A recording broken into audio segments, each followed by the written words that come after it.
Hello friends, welcome to another new video. একাধিক প্রশ্ন পাচ্ছি আমি লাস্ট কয়েকদিন ধরে, সেটা ফেসবুক হতে পারে, ইনস্টাগ্রাম হতে পারে, বা কমেন্ট সেকশন হতে পারে। প্রথমত, বিএড ভার্সেস ডিএলএড মামলা যবে থেকে সুপ্রিম কোর্টে বিএডদের যে জায়গায় সেটা খারিজ হয়ে গেছে এবং ডিএলএডরা প্রাইমারি টেটের একমাত্র যোগ্য প্রার্থী হিসেবে সেখানে বিবেচিত হয়েছে, সুপ্রিম কোর্টের সেই ফাইনাল জাজমেন্টের পর থেকে গোটা ইন্ডিয়া জুড়ে বিভিন্ন চ্যানেল, গোটা ইন্ডিয়া জুড়ে মুভমেন্ট চলছে বিএড ক্যান্ডিডেটদের দ্বারা।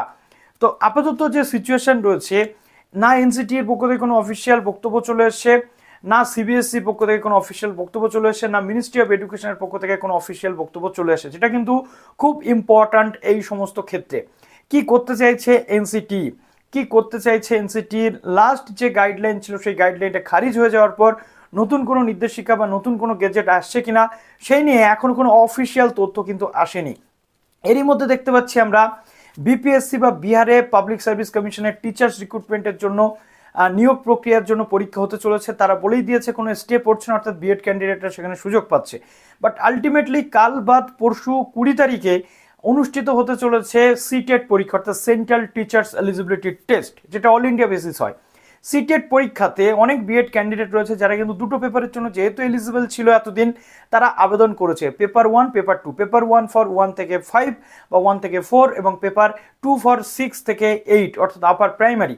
এখন প্রশ্ন উঠছে যে যেহেতু সুপ্রিম কোর্টের রায় রয়েছে, তাহলে আমি পেপার 1 দেবো নাকি দেবো না, বিএড ক্যান্ডিডেটদের জন্য বলছি। তো এই ভিডিওতে সম্পূর্ণ ডিটেল ডিসকাশন করতে চলে এলাম। এবং আরেকটা প্রশ্ন রয়েছে যে দাদা, আমি যদি পেপার 1 না দিই পেপার 2 দিতে পারবো না কি পারবো না? আমি অ্যাপ্লাই করেছি পেপার 2 দুটো পেপারে, বাট আমি দিতে চাইছি শুধু পেপার 2, তাহলে আমি অ্যাপ্লাই করতে পারবো না কি পারবো না? ডিটেল ডিসকাশন করবো এই ভিডিওতে। যারা নতুন আছেন এই চ্যানেলে, অবশ্যই চ্যানেলটিকে সাবস্ক্রাইব করে পাশে থাকা বেল আইকনটি ক্লিক করে দিন, যাতে সমস্ত তথ্যগুলো আপনার টাইম টু টাইম এখান থেকে পেয়ে যান। প্রথমত আমি বলে রাখি, 20 অগাস্ট যে পরীক্ষাটা অনুষ্ঠিত হতে চলেছে সেটা হচ্ছে একটা ফার্স্ট হাফের পরীক্ষা, যেটা পেপার 1 9:30 থেকে দুপুর 12টা পর্যন্ত, পেপার 2 দুপুর 2টো থেকে 4:30 পর্যন্ত। অনেক ক্যান্ডিডেট রয়েছে যারা একই সাথে দুটো পেপারের জন্য আবেদন করেছিল, আর অনেক ক্যান্ডিডেট রয়েছে শুধুমাত্র একটা পেপার দিতে চাইছে। এবার অনেক বিএড ক্যান্ডিডেটদের প্রশ্ন রয়েছে যে যেহেতু সুপ্রিম কোর্টের নির্দেশিকা বা সুপ্রিম কোর্টের রায় চলে এসছে, বিএডদের পেপার 1 পরীক্ষা দেওয়া উচিত নাকি উচিত না। আমি বলবো, যেহেতু সিবিএসসি বা এনসিটি এখনো কোনো সার্কুলার দেয়নি, সুযোগ যখন রয়েছে আপনি পরীক্ষা অবশ্যই দিন। আপনি এখানে তো আপনার একটা পয়েন্ট রয়েছে, এনসিটি তো বারণ করেনি আপনাকে এখনো পর্যন্ত পরীক্ষা দিতে, সিবিএসসি আপনাকে বারণ করেনি, আপনি টাকা খরচা করে ফর্ম ফিল আপ করেছেন, পরীক্ষা আপনার দেওয়ার দায়িত্ব, পরে কি হবে সেটা দেখা যাবে। আমি বলছি আপনাদেরকে আপনারা এক্সামটা দিন। তো যারা চাইছেন পেপার 1 দিতে তারা অবশ্যই দিন। যারা চাইছেন না আমি পেপার 1 দেবো না এই নির্দেশিকার পর বা জাজমেন্টের পর, আমি কি শুধু পেপার 2 দিতে পারবো? অবভিয়াসলি আপনি দিতে পারবেন।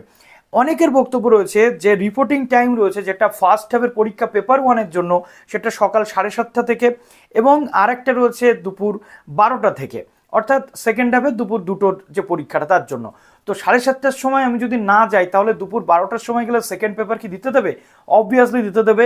আপনি ফার্স্ট হাফের পরীক্ষা যদি নাও দেন, শুধু আপনি সেকেন্ড হাফের পরীক্ষা কিন্তু দিতে পারবেন দুপুর 12টাতে গিয়ে রিপোর্টিং করে। গেট ক্লোজার রয়েছে আপনার সকাল 9:30টার সময় ফার্স্ট হাফের পরীক্ষার জন্য, এবং সেকেন্ড হাফের পরীক্ষার জন্য দুপুর 2টোর সময়। আশা করছি এখান থেকে আপনি পুরো বিষয়টা ক্লিয়ার হয়ে গেলেন যে আমি যদি উভয় পেপার দিতে চাই দিতে পারছি, আমি যদি শুধু মনে করি যে না আমি শুধুমাত্র সেকেন্ড পেপার পরীক্ষা দেবো, তাও কিন্তু আপনি দিতে পাচ্ছেন। আশা করছি ক্লিয়ার করে দিতে পারলাম। এরপরে যদি কোনো প্রশ্ন থাকে কমেন্ট সেকশনে অবশ্যই জানান। ভালো থাকবেন সবাই, বেস্ট অফ লাক।